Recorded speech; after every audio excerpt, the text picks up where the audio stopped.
¿Alguna vez has sentido que te observan, incluso estando completamente solo? ¿Has sentido el aire volverse pesado, como si algo invisible respirara justo detrás de ti? Hay historias que no deberían contarse, lugares que no deberían visitarse, y personas que pagaron un alto precio por intentar comprender lo que nunca debería entenderse. Aquí está Corvena, y lo que vas a ver hoy no es solo una historia de terror. Es una advertencia, un recordatorio de que el mal no se esconde solo en las sombras, sino también dentro de la mente, de quien se atreve a enfrentarlo.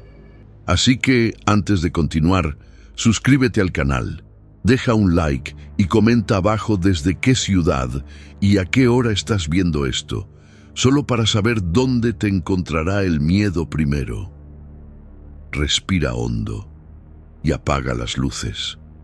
Empecemos.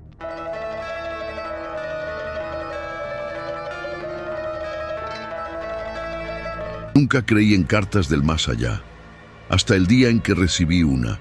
Mi nombre es Daniel, y hace 6 años enterré a mi hermana, Leticia. Tenía solo 17 años cuando desapareció. Encontraron su cuerpo 3 semanas después, flotando en el río que atraviesa el pequeño pueblo de Neblina del Valle. Un lugar olvidado en el interior, rodeado de montañas y una niebla perpetua que nunca parece disiparse del todo. La autopsia dijo que fue ahogamiento. Yo sabía que era mentira. Leticia le tenía miedo al agua. Desde pequeña nunca se acercaba al río. Pero nadie quiso escuchar. El caso fue archivado. Y yo seguí adelante. O fingí hacerlo. La carta llegó en una mañana de octubre. Papel amarillento, húmedo en los bordes, con un olor a moho y aromas, algo dulzón y podrido, como flores marchitas dejadas sobre una tumba. No había remitente, solo mi nombre garabateado con una caligrafía temblorosa y familiar. Lo reconocí de inmediato. Era la letra de Leticia. Abrí la carta con las manos temblando. El texto era corto, pero suficiente para revolverme el estómago. Daniel, nunca salí de Neblina del Valle. Ven a buscarme. Te estoy esperando donde todo comenzó. Vuelve a casa. Por favor, no me dejes aquí sola otra vez. Dejé caer la carta al suelo como si quemara. Mi corazón latía tan fuerte que podía escuchar el pulso resonando en mis oídos. Esto era imposible. Leticia estaba muerta. Vi el ataúd siendo bajado. Yo mismo arrojé la tierra sobre él. Y aún así, esa letra, esa maldita letra era la suya. Pasé el día intentando convencerme de que era una broma cruel, alguien queriendo herirme. Pero por la noche, cuando el silencio pesaba sobre mi apartamento vacío, la voz de ella comenzó a resonar en mi cabeza. No me dejes aquí sola otra vez, sola. Lo último que me dijo antes de desaparecer fue exactamente eso. Estaba asustada. Dijo que alguien la seguía. No le creí.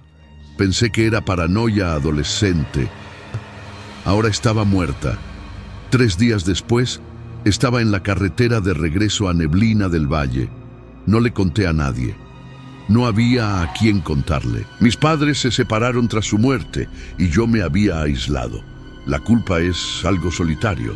Te devora lentamente, en silencio, hasta que todo lo que queda es un vacío frío donde solía estar una persona. La niebla engulló mi coche en cuanto crucé los límites del pueblo. Era como entrar en una fotografía desvaída, todo gris, todo silencioso, todo equivocado. Las calles estaban vacías, las ventanas de las casas oscuras. No había niños jugando, no había vida. Solo ese silencio pesado, sofocante, que parecía presionar mis tímpanos. Estacioné frente a la antigua casa de nuestra familia. La pintura descascarada, el jardín invadido por malezas, la puerta chirriando levemente con el viento. Entré, y entonces la vi. No era Leticia, no completamente. La figura estaba de pie en el pasillo de espaldas a mí.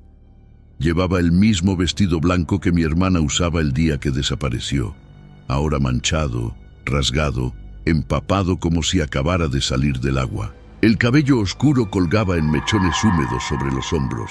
Goteaba. El sonido de las gotas golpeando el suelo de madera resonaba por la casa vacía, rítmico como un reloj oxidado. ¿Leticia? Mi voz salió débil, estrangulada. La figura no se movió, pero algo respondió. Un sonido agudo, distorsionado, como una cinta de casete reproducida al revés. Palabras que no podía entender, pero que hacían que mi piel se erizara y mis dientes temblaran.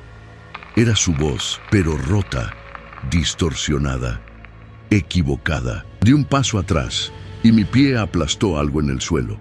Miré hacia abajo.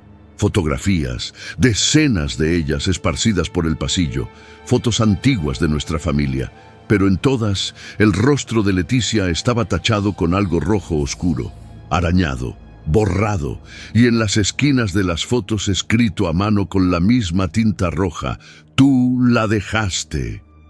El olor a río podrido invadió mis fosas nasales. Lodo, peces muertos, algo descomponiéndose bajo el agua. Me atraganté. Cubrí mi boca, pero el olor estaba dentro de mí ahora, dentro de mis pulmones. La figura comenzó a girarse, lentamente, lentamente. No quería ver. Cada fibra de mi ser gritaba para que corriera, pero mis pies estaban clavados en el suelo, como si el propio suelo me hubiera tragado hasta los tobillos. Cuando completó el giro, mi sangre se heló.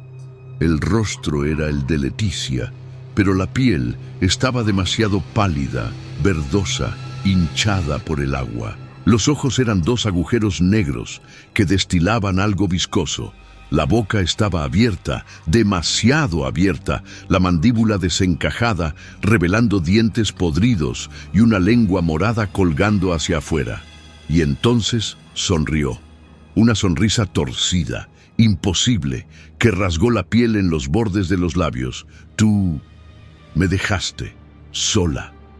Las palabras salieron como un gorgoteo húmedo. «Yo no lo sabía», grité, retrocediendo. «No sabía que estabas en peligro, lo juro». Ya dio un paso adelante. El suelo gemía bajo sus pies descalzos e hinchados. Agua oscura escurría de ella, formando charcos a su alrededor. «Lo sabías, yo te lo dije, y no me creíste. Era verdad. Dios mío, era verdad. Ella me lo había contado». 3 días antes de desaparecer, Leticia me llamó llorando, diciendo que alguien la seguía, diciendo que veía una sombra en la ventana de su habitación por la noche, que oía pasos en el tejado. Me reí. Le dije que dejara de ver películas de terror, que era solo su imaginación. «Lo siento», susurré, con lágrimas ardiendo en mis ojos. «Lo siento, Leticia». Ella inclinó la cabeza hacia un lado y algo crujió en su cuello. Un sonido húmedo de cartílago rompiéndose. El arrepentimiento no trae de vuelta a los muertos, Daniel. Pero tal vez, si sientes lo que yo sentí, tal vez entonces podamos estar juntos de nuevo. La casa comenzó a cambiar a mi alrededor. Las paredes se cubrieron de lodo y musgo.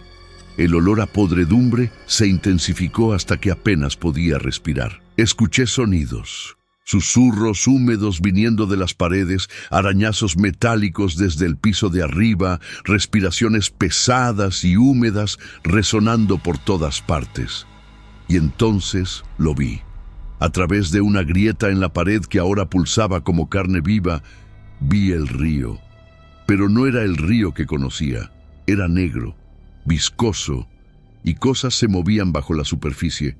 Siluetas pálidas y deformadas, flotando, esperando. «Ven, Daniel». Leticia extendió la mano. Los dedos estaban hinchados, las uñas arrancadas. «Ven al lugar donde todo comenzó, donde deberías haber estado». Mi visión se nubló, mi cabeza daba vueltas, y por un momento, lo terrible e inevitable, lo consideré. Consideré esa mano, dejar que me llevara. Porque la culpa era un peso tan grande que hundirse parecía más fácil que seguir cargándola. Pero entonces, por el rabillo del ojo, vi algo. Una puerta al del pasillo. Una puerta que no debería estar allí. Corrí. No pensé. Solo corrí. Los gritos de Leticia explotaron detrás de mí. Un sonido inhumano, como metal rasgando carne, como agua invadiendo pulmones. Sentí algo helado agarrar mi tobillo, tirar con fuerza brutal, pero me lancé hacia adelante, arrancando mi pierna de esa prisión viscosa. Mis manos golpearon la puerta y se abrió con un chasquido húmedo. Del otro lado no había salida. Había una habitación. La habitación de Leticia, exactamente como era antes de que muriera. La cama hecha, los pósters de bandas en las paredes, el escritorio con sus cuadernos apilados. Pero había algo más. En el centro de la sala, una caja de madera, vieja, cerrada con un candado oxidado. Recordar, susurré. Las palabras de la puerta resonando en mi mente. Detrás de mí, los pasos húmedos se acercaban. El gorgoteo de la respiración de Leticia llenaba el pasillo. No tenía tiempo. Agarré la caja, la sacudí con desesperación. Algo resonaba dentro, algo pesado. Intenté forzar el candado, pero no cedía. Mis dedos sangraban. Las lágrimas nublaban mi visión. Y entonces recordé. El cajón del escritorio. Leticia siempre escondía cosas allí. Abrí el cajón con tanta fuerza que cayó al suelo, derramando bolígrafos, notas viejas y una llave pequeña y oxidada. La puerta de la sala comenzó a abrirse lentamente. Agua oscura se filtraba por debajo. Dedos pálidos e hinchados se enrollaban en el borde. Introduje la llave en el candado. Giré. Se abrió con un clic. Dentro de la caja había un diario, el diario de Leticia. De él, fotografías. Pero no eran fotografías normales. Eran imágenes de ella, durmiendo, en la escuela, caminando sola por la noche, tomadas desde lejos, escondidas. Había decenas, y en cada una escrito en el reverso con una letra que no era la suya. Pronto, mi estómago se revolvió. Alguien la estaba acechando. Alguien la estaba observando, y yo no le creí. Abrí el diario con manos temblorosas. La última entrada estaba marcada con sangre seca. 18 de octubre. Está afuera de mi ventana otra vez. Puedo ver su sombra. Llamé a Daniel, pero no me cree. Nadie me cree. Algo me pasa. Alguien necesita saber. Usa un abrigo gris. Tiene una cicatriz en el cuello, trabaja en la gasolinera. Sé quién es, pero si lo digo, me matará. Lo sé. Las palabras danzaban frente a mí. Gasolinera, cicatriz en el cuello, abrigo gris. Y entonces, como un rayo atravesando mi cráneo, el recuerdo me golpeó. El empleado de la gasolinera. 3 días antes de que Leticia desapareciera, paré allí para llenar el tanque. Él estaba mirando a Leticia en el asiento del copiloto, mirando de una manera extraña, intensa, y cuando lo noté, sonrió. Una sonrisa torcida, incómoda. No pensé nada en ese momento, solo un tipo extraño. Pero era él, Dios mío, era él. La puerta explotó. Leticia, o lo que quedaba de ella, entró en la sala como una inundación. Pero ahora por primera vez entendí. No estaba aquí para hacerme daño. Estaba aquí porque necesitaba que supiera. Estaba atrapada en la culpa, en la verdad no contada. Lo sé, grité sosteniendo el diario contra mi pecho. Sé quién fue, voy a contar, voy a hacer justicia. Ya se detuvo. El agua alrededor de sus pies se congeló. Los ojos vacíos me miraron, y por primera vez había algo más allá del dolor allí. Había alivio. Su boca se movió. Esta vez la voz salió clara, humana. Gracias. Y entonces se disolvió, como niebla bajo el sol, como un suspiro final. Desperté en el suelo de la habitación de Leticia. La casa estaba normal, vieja, polvorienta, pero normal. El diario aún estaba en mis manos, las fotografías también. Pruebas reales. Fui directamente a la policía. Mostré todo. Reabrieron el caso. Y en 2 semanas arrestaron al hombre de la gasolinera, Bruno Carvalho, 34 años. En su casa encontraron más fotografías, de Leticia y de otras 5 chicas, todas desaparecidas, todas encontradas ahogadas. Él confesó todo, pero la parte que nadie cree, la parte que me atormenta hasta hoy, es que cuando le preguntaron por qué confesó tan fácilmente, dijo con los ojos abiertos de terror: porque ella me visita todas las noches, mojada, sonriendo, y susurra en mi oído que nunca dejaré de ahogarme.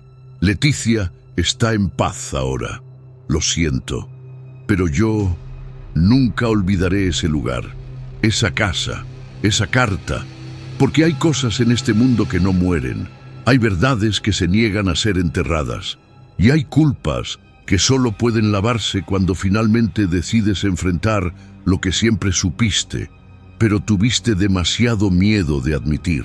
¿De verdad crees que los muertos no pueden comunicarse? ¿O es que simplemente no quieres escuchar? Comenta desde qué ciudad y país estás viendo esto. Quiero saber hasta dónde puede llegar esta historia. Y si alguna vez recibiste una carta que nunca debiste abrir.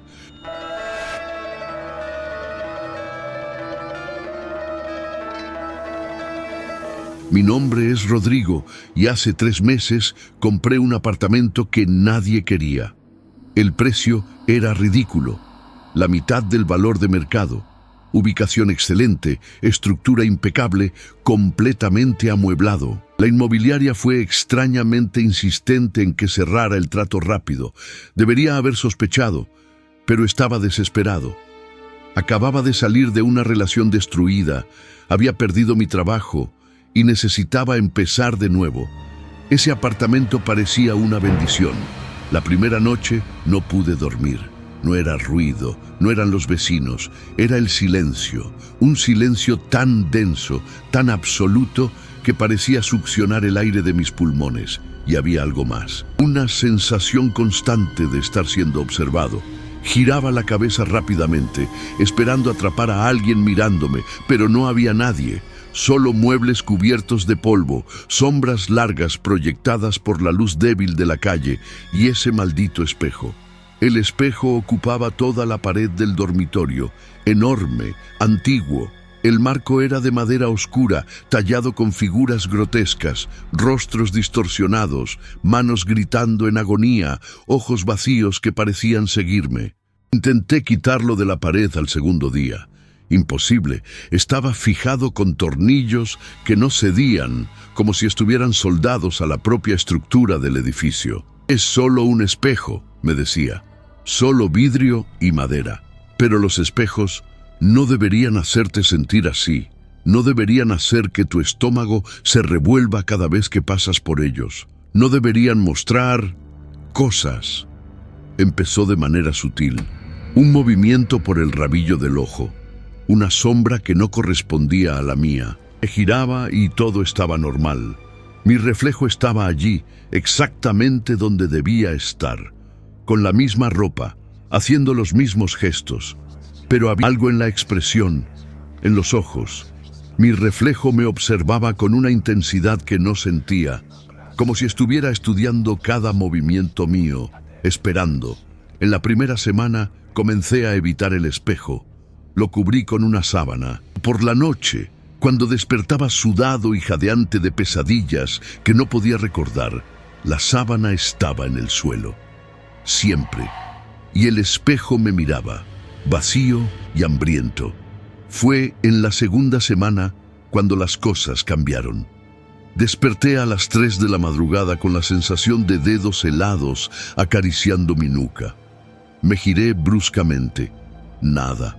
Solo la habitación oscura y ese maldito espejo reflejando la luz débil de la luna que entraba por la ventana. Pero entonces lo noté. Mi reflejo también estaba despierto, de pie junto a la cama, mirándome, pero yo aún estaba acostado.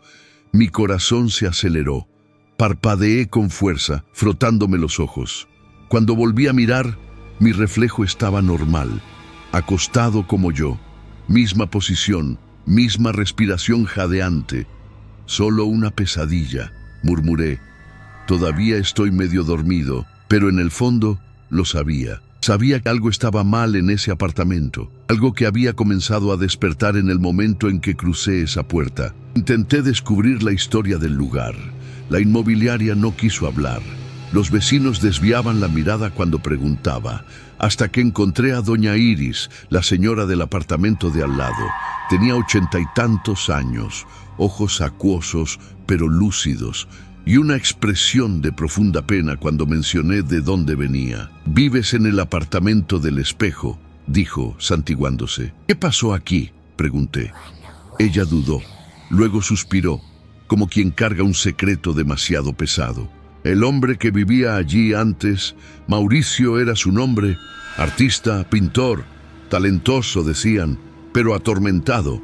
Vivía solo, nunca recibía visitas, hasta que comenzamos a escuchar los gritos. ¿Gritos?, repetí sintiendo mi estómago apretarse. Doña Iris asintió lentamente. Al principio pensamos que eran discusiones, pero siempre era la misma voz, la suya, gritando, suplicando, llorando, y luego, silencio. Un día, el conserje forzó la puerta. Mauricio estaba allí, ahorcado frente al espejo. Pero lo peor no fue eso. Hizo una pausa, los ojos perdidos, en un recuerdo terrible. Lo peor fue la expresión en su rostro. No era desesperación, era alivio, como si finalmente hubiera escapado de algo. Volví al apartamento con las piernas temblando. El sol aún estaba alto, pero dentro de ese lugar siempre parecía ser de noche. Las sombras eran más largas, el aire más pesado, y el espejo parecía pulsar, como algo vivo. Decidí probar. Una parte loca de mí necesitaba saber. Me paré frente al espejo mirando mi reflejo. Pasaron segundos, un minuto. Nada pasó. Comencé a sentirme ridículo, y entonces hice un gesto simple. Levanté mi mano derecha. Mi reflejo levantó la izquierda. Mi sangre se heló. Lo intenté de nuevo. Esta vez parpadeé 3 veces. Mi reflejo parpadeó 2. Mi respiración quedó atrapada en la garganta. Di un paso atrás. Mi reflejo dio un paso adelante. Y entonces sonrió. No era mi sonrisa. Era algo torcido, depredador, vacío de cualquier humanidad. Los ojos, mis ojos en el reflejo, eran demasiado oscuros, como pozos sin fondo, y la boca se abrió, pero no salió mi voz. Salió algo ronco, distorsionado, que hizo que mis dientes dolieran. «Por fin me viste». Retrocedí tropezando, cayendo de espaldas al suelo.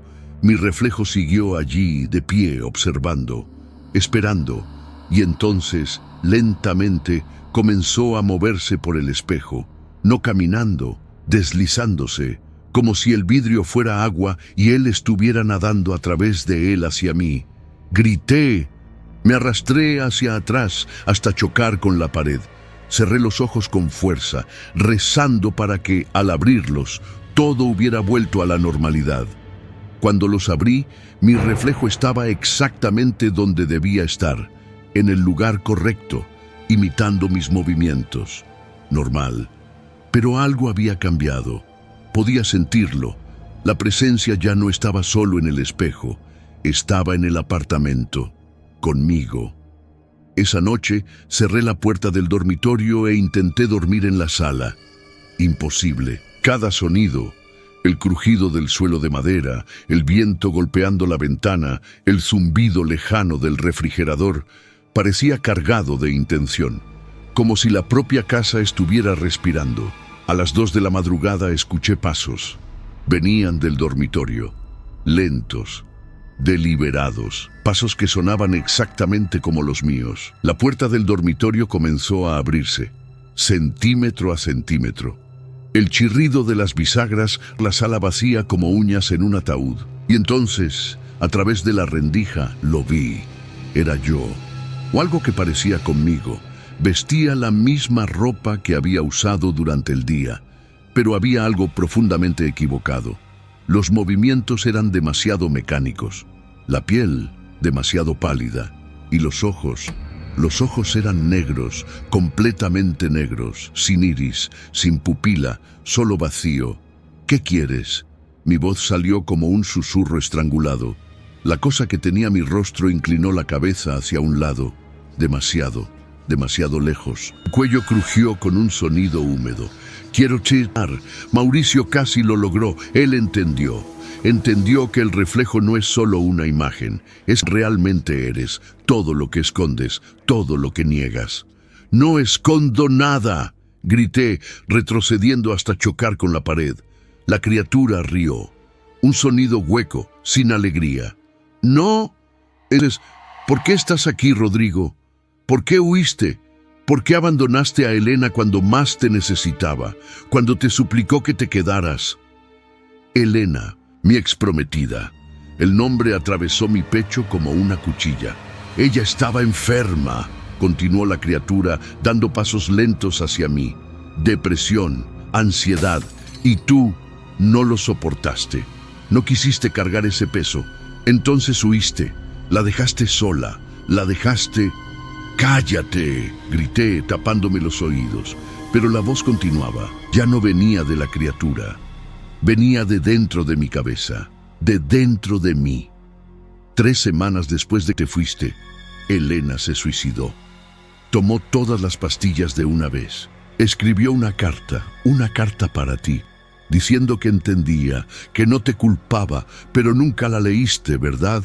La tiraste sin abrirla, porque leerla sería admitir, sería mirar de verdad lo que hiciste.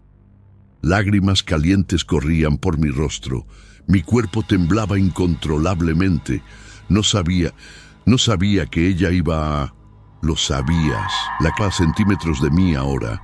Su aliento era frío y húmedo, olía a tierra y descomposición.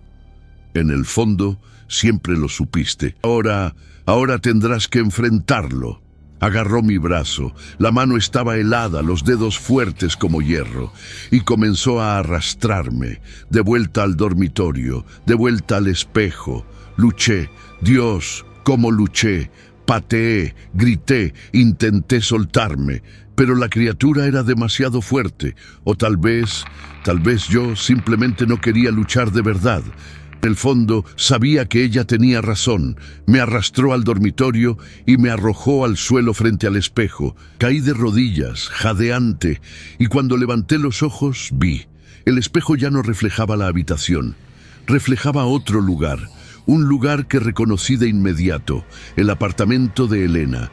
Y allí estaba ella, sentada al borde de la cama, pálida, demasiado delgada, los ojos hundidos, rojos de tanto llorar. En la mano, un frasco de pastillas. En la otra, una carta. Mi nombre escrito en el sobre con letra temblorosa. No, susurré, con las lágrimas nublándome la visión. Por favor, no me hagas ver esto. Pero el espejo no tenía piedad. Elena abrió el frasco, vertió las pastillas en la palma de su mano. Tantas pastillas, y entonces levantó la vista. Miró directamente hacia mí a través del espejo, y sus labios se movieron. Te perdono, Rodrigo, pero tú también necesitas perdonarte. Y se las tragó todas. Grité, un grito que rasgó mi garganta, que salió del fondo de mi alma. Golpeé el espejo con los puños, intentando alcanzarla, intentando detenerla, pero era demasiado tarde. Siempre fue demasiado tarde. La escena desapareció. El espejo volvió a reflejar la habitación. Pero ahora, mi reflejo estaba diferente. Estaba llorando, arrodillado, destruido, y por primera vez era honesto. ¿Entiendes ahora?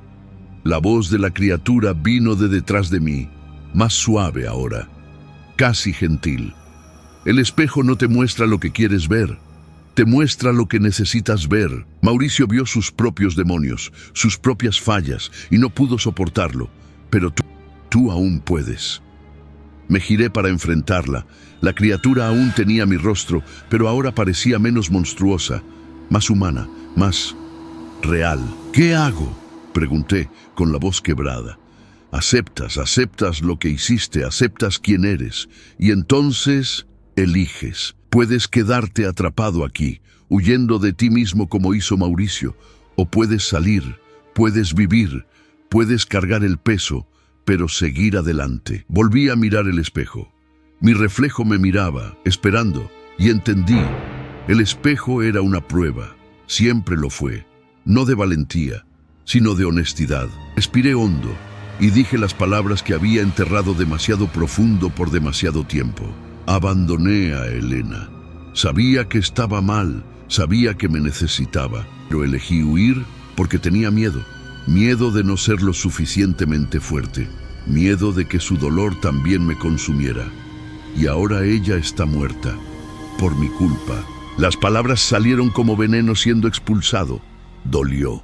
Dolió más que cualquier cosa que hubiera sentido, pero al mismo tiempo fue liberador.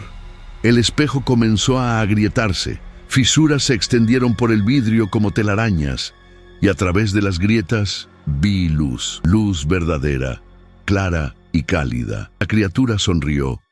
Sonrisa genuina. Ahora estás libre, y desapareció. El espejo explotó. 1000 pedazos de vidrio volaron por la sala, pero ninguno me tocó. Simplemente se disolvieron en el aire como nieve, derritiéndose bajo el sol. Cuando abrí los ojos, el apartamento estaba diferente. Las sombras habían retrocedido. El aire estaba más ligero. El silencio opresivo había sido reemplazado por los sonidos normales de la ciudad. Autos pasando, vecinos conversando, vida sucediendo. En la pared donde había estado el espejo solo había madera desnuda, y pegado a ella, con cinta adhesiva amarillenta, un sobre. Reconocí la letra de inmediato. Era la carta de Elena. Con las manos temblando la abrí. Leí cada palabra, cada línea de perdón, de amor, de despedida, y al final una sola frase que me destruyó y me reconstruyó al mismo tiempo. Vive, Rodrigo. Vive por nosotros dos. Y cuando pienses en mí, no recuerdes el dolor. Recuerda el amor. Lloré como no lo había hecho en años. Y cuando las lágrimas se secaron, sentí algo que no sentía hace mucho tiempo. Paz. No era felicidad. No era olvido. Era aceptación. La comprensión de que había fallado, de que cargaría eso para siempre, pero que aún había vida por delante. Vida que Elena quería que viviera. Salí de ese apartamento una semana después. No huí esta vez. Solo seguí adelante. Busqué ayuda, terapia, grupos de apoyo. Comencé a reconstruir. Pero a veces, tarde en la noche, cuando paso por un espejo, aún siento ese escalofrío, esa mirada, como si algo del otro lado aún me estuviera observando. No con malicia, sino con expectativa, esperando a ver si mantendré mi promesa, si seguiré mirando de verdad, porque los espejos no mienten, solo reflejan, y lo que ves en ellos depende de cuánta verdad estás dispuesto a enfrentar. ¿Alguna vez te detuviste a mirar de verdad en el espejo? ¿O tienes miedo de lo que podrías ver mirándote de vuelta? Si alguna vez sentiste que tu reflejo no era exactamente tú, comenta y dime desde qué ciudad y país estás viendo esto. Porque esto no sucede solo en un lugar. Sucede donde sea que alguien esté huyendo de sí mismo.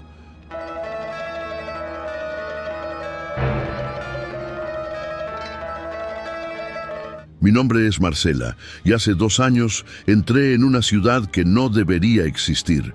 Estaba huyendo, no de alguien, de mí misma, de lo que había hecho, de la verdad que me perseguía como una sombra hambrienta. Conduje durante horas sin rumbo, solo queriendo distancia, queriendo desaparecer. La carretera estaba vacía, rodeada de bosques densos y una niebla que parecía surgir de la nada, engullendo todo. Fue entonces cuando vi el cartel: Bienvenidos a Silencio de los Perdidos, población variable. ¿Qué tipo de ciudad tiene una población variable? Debería haber dado media vuelta, pero la gasolina se estaba acabando y mi cuerpo gritaba por descanso. Entré. La niebla engulló mi coche en cuanto crucé la línea de la ciudad.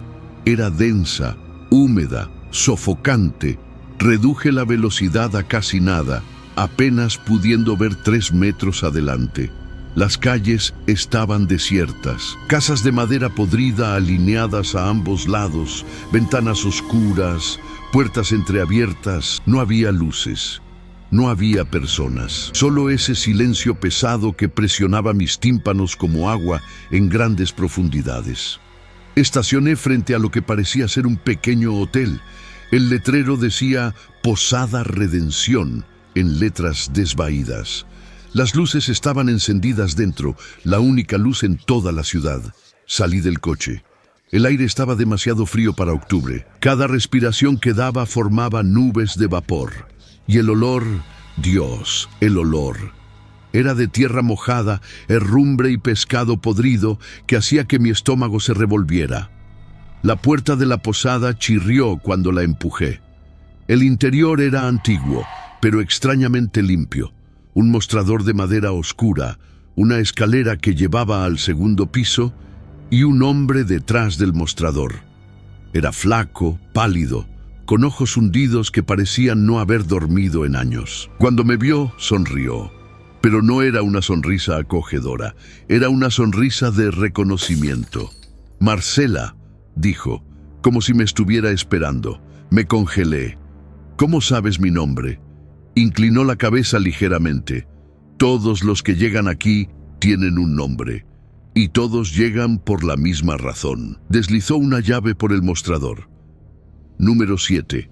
Tu habitación. Tercer piso. Necesitarás descansar. La ciudad tiene mucho que mostrarte. ¿Qué ciudad es esta?, pregunté con la voz más débil de lo que me gustaría. La ciudad donde vienen las personas cuando no pueden cargar más con el peso solas, señaló la ventana.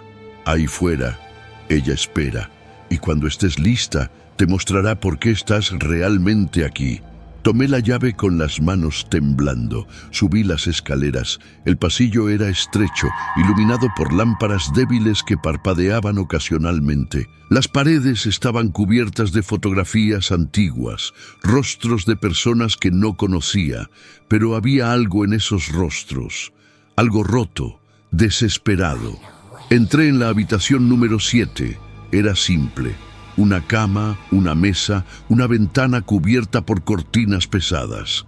Cerré la puerta y me apoyé en ella, intentando calmar mi respiración. Y entonces escuché un sonido viniendo de fuera, bajo, rítmico, como los pasos, arrastrándose por la calle. Me acerqué a la ventana, aparté ligeramente la cortina y miré.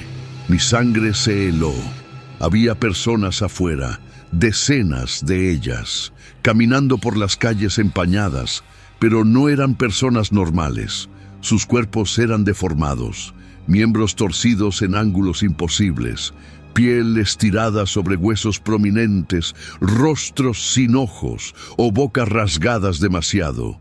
Y todos cargaban algo: cadenas, piedras, cruces, pesos que los hacían arrastrarse por el suelo.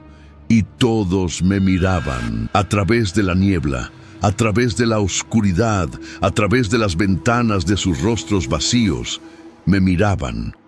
Retrocedí tropezando, dejando caer la cortina. Mi corazón latía tan fuerte que dolía. Cerré los ojos, contando hasta 10, rezando para que, al abrirlos, eso hubiera sido mi imaginación. Pero cuando los abrí, había algo nuevo en la habitación. En la pared frente a la cama, escrito con algo oscuro y húmedo que goteaba lentamente: «¿Qué le hiciste, Marcela?». Mi grito se quedó atrapado en la garganta. Las piernas me fallaron y caí de rodillas al suelo. Las letras seguían goteando por la pared como sangre fresca, formando charcos en el rodapié. El olor a hierro invadió la habitación, denso y nauseabundo. «No», susurré, apretando los ojos con fuerza. Esto no es real, pero sabía que lo era. En el fondo siempre supe que un día esto vendría, que un día lo que había hecho me alcanzaría. Golpeé la puerta con desesperación, gritando por ayuda. Nadie respondió. El pasillo del otro lado estaba silencioso como una tumba. Intenté girar la manilla. Cerrada. Imposible. No la había cerrado por dentro. La temperatura de la habitación se desplomó. Mi respiración salía en nubes densas. Escarcha comenzó a formarse en las ventanas, dibujando patrones que parecían rostros gritando. Y entonces escuché una voz que rezaba todos los días para no volver a oír nunca más. Marcela. Era la voz de Sofía, mi hermana, muerta. Me giré lentamente. Estaba de pie en la esquina de la habitación, o algo que se parecía a ella. Tenía 16 años, la misma edad de cuando murió. Usaba el mismo vestido azul que llevaba ese día, pero estaba empapada. Agua oscura goteaba del cabello, de la ropa, formando charcos en el suelo. El rostro estaba pálido, los labios morados, los ojos desorbitados y rojos. Sofía. Mi voz salió quebrada, llena de un dolor que había enterrado durante 3 años. Me dejaste morir, dijo. No era una acusación, era un hecho, frío, inevitable. Yo no quería, fue un accidente. Las palabras salían atropelladas, desesperadas. ¿Lo fue? Inclinó la cabeza. Agua escurrió de su boca abierta. Tú estabas conduciendo, estabas borracha, perdiste el control en la curva, el coche cayó al lago. Y tú saliste hasta la superficie, te salvaste. Intenté sacarte, grité con lágrimas calientes corriendo. Volví, buceé, pero no pude abrir la puerta, estaba atascada. No pediste ayuda. Su voz estaba más alta ahora, resonando por las paredes. Esperaste hasta estar segura de que estaba muerta, y entonces llamaste a la policía. Dijiste que el coche fue golpeado por otro vehículo, que el conductor huyó. Mentiste, me dejaste allí abajo, en el fondo de ese lago, y salvaste tu propia piel. Caí de rodillas, sollozando. Tenía miedo, había bebido, me habrían arrestado, mi vida habría terminado. ¿Y la mía? Sofía dio un paso adelante. Sus pies descalzos e hinchados dejaban marcas húmedas en el suelo. Tenía 16 años, Marcela, 16. Confiaba en ti. Eras mi hermana mayor y tú me mataste. Y después me borraste. Estaba a centímetros de mí ahora. Pude ver las algas entrelazadas en su cabello. Pude ver los pequeños peces muertos atrapados en los pliegues de su ropa. Pude sentir el frío mortal que emanaba de ella. La ciudad sabe, susurró, siempre sabe. Para eso existe, para personas como tú. Personas que cargan culpas tan grandes que corroen el alma. La puerta de la habitación se abrió sola con un chasquido. Del otro lado, el pasillo era diferente. Las paredes pulsaban como carne viva. Las lámparas se habían apagado, reemplazadas por una luz verdosa y enfermiza que venía de ninguna parte. Ven, dijo Sofía, extendiendo la mano goteante. La ciudad quiere conocerte de verdad. Quiere mostrarte lo que hiciste. No quería ir. Dios, cómo no quería. Pero mi cuerpo se movió solo, como si cuerdas invisibles me tiraran. Seguí a Sofía por el pasillo. Las fotografías en las paredes ahora se movían. Rostros gritando silenciosamente, manos arañando el vidrio desde dentro de los marcos, intentando escapar. Bajamos las escaleras. El hombre del mostrador ya no estaba allí. Solo la llave de la habitación número 7, cubierta de óxido y algo que parecía sangre seca. Salimos a la calle. La niebla se había intensificado. Era tan densa que apenas podía ver a Sofía frente a mí. Pero las criaturas, los otros habitantes de la ciudad, aún estaban allí, más cerca ahora, sus deformadas emergiendo de la niebla como pesadillas tomando carne. Uno de ellos se acercó. Era un hombre, o lo había sido. Su cuerpo estaba quemado, la piel derretida exponiendo músculos y huesos. Cargaba una cadena enrollada en el cuello, tan apretada que cortaba la carne con cada paso. Maté a mi familia en un incendio, dijo con una voz crepitante, por el dinero del seguro. Aquí ardo eternamente, pero nunca muero. Otra criatura, una mujer con la boca cosida y los ojos arrancados, se arrastró cerca. Esparcí mentiras que destruyeron vidas. No puedo ver las consecuencias, pero las siento, siempre. No eran monstruos, eran culpables, como yo. Sofía me guió a través de la ciudad. Cada calle revelaba nuevos horrores. Personas atrapadas en sus propios castigos personalizados, reviviendo sus crímenes una y otra vez. Una ciudad construida de culpa, alimentada por remordimiento. Aquí es donde perteneces ahora, dijo Sofía, deteniéndose frente a un lago. El mismo lago donde ella había muerto. Solo que aquí, en silencio de los perdidos, era infinito, negro, sin fondo. Vas a sumergirte, vas a intentar salvarme, una y otra vez, para siempre.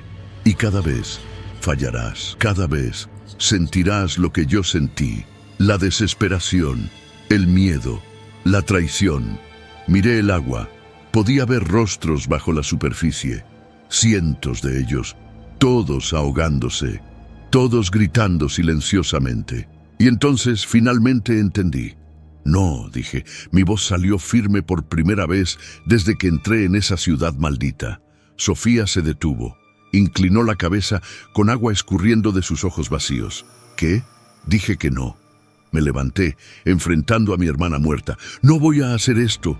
No voy a quedarme aquí castigándome eternamente, porque eso no es justicia, es cobardía. No tienes opción. La voz de Sofía se volvió más grave, distorsionada. Las otras criaturas comenzaron a acercarse, rodeándome. Ahora perteneces a silencio de los perdidos. Todos los culpables pertenecen. Ustedes están atrapados aquí porque eligieron estarlo. Miré a mi alrededor, a todas esas figuras deformadas cargando sus pesos. Eligieron huir, eligieron esconderse. Yo también elegí, pero eso termina ahora. Es demasiado tarde. Siseó Sofía, su forma comenzando a distorsionarse, volviéndose más grande, más monstruosa. No puedes deshacer lo que hiciste. Lo sé, grité con las lágrimas regresando, pero esta vez no de desesperación, de determinación.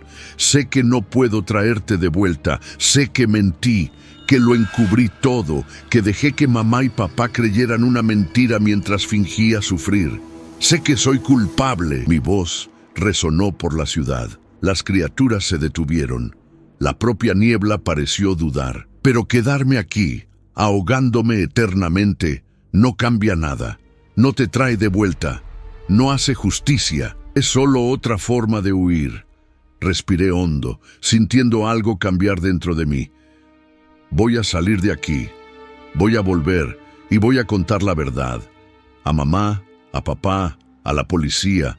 Voy a pagar por lo que hice, de verdad, no aquí en esta fantasía de tormento, sino en el mundo real, donde las consecuencias son reales. Sofía, lo que fuera aquello, retrocedió. Su forma tembló, como una imagen desenfocándose. No puedes salir, dijo, pero ahora había incertidumbre en su voz. Nadie sale de silencio de los perdidos. ¿Quién lo dice? Miré a mi alrededor. ¿Ustedes? ¿Las criaturas que eligieron quedarse porque es más fácil sufrir aquí que enfrentar la realidad afuera? Esta ciudad solo tiene poder sobre quienes aceptan quedarse. Me giré y comencé a caminar, de vuelta por la calle principal, de vuelta a donde había estacionado el coche. Las criaturas me siguieron, gritando, suplicando, amenazando, pero ninguna me tocó. «Te arrepentirás», gritó Sofía detrás de mí. «Te odiarán, te arrestarán, tu vida terminará». «Lo sé», respondí sin mirar atrás, «y lo merezco». El coche estaba donde lo había dejado. Entré. La llave aún estaba en el contacto. Encendí el motor y funcionó. La niebla comenzó a retroceder. A través del retrovisor vi la ciudad comenzando a desaparecer, como una pesadilla disolviéndose al amanecer. Sofía estaba de pie en medio de la calle, mirando, pero ahora parecía diferente, más pequeña, más joven, en paz. Sus labios se movieron. No pude escuchar, pero leí las palabras, «Gracias», y entonces desapareció. Conduje durante horas. La niebla se disipó completamente. El sol salió, un sol real, cálido, vivo. Cuando me detuve en una gasolinera, revisé el mapa. No había ninguna ciudad llamada Silencio de los Perdidos. Nunca la hubo, pero sabía que era real, tan real como la culpa que cargaba. 3 días después, estaba sentada frente a mis padres. Con las manos temblando, conté todo. La bebida, el accidente, la mentira, la muerte de Sofía. Vi su mundo derrumbarse, vi el odio y el dolor reemplazar el amor en sus ojos, y no los culpé. 2 días después, me entregué a la policía. Confesé todo. Fui acusada de homicidio culposo, omisión de socorro y falsedad ideológica. Condenada a 8 años de prisión. Hoy estoy en el 3er año de mi sentencia. La prisión es dura, fría, solitaria. Mis padres no me visitan, no me han perdonado. Tal vez nunca lo hagan. Y está bien, porque por primera vez en 3 años puedo dormir. No tengo pesadillas con Sofía. No veo su rostro ahogado mirándome en la oscuridad. No siento el peso aplastante de la mentira asfixiándome. Porque lo enfrenté, pagué y sigo pagando. Silencio de los Perdidos era real, pero no era un lugar físico. Era un estado mental.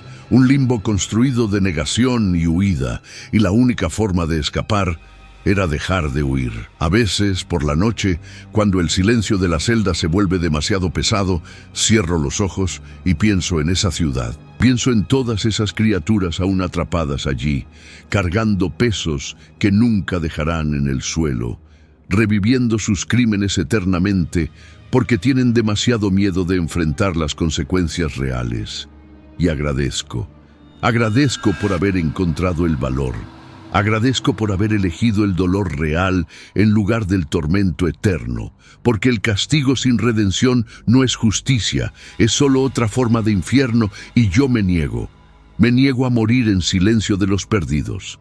Voy a vivir, voy a pagar, voy a cargar esta culpa hasta mi último día, pero la cargaré como ser humano, no como monstruo. Y cuando termine mi sentencia visitaré la tumba de Sofía.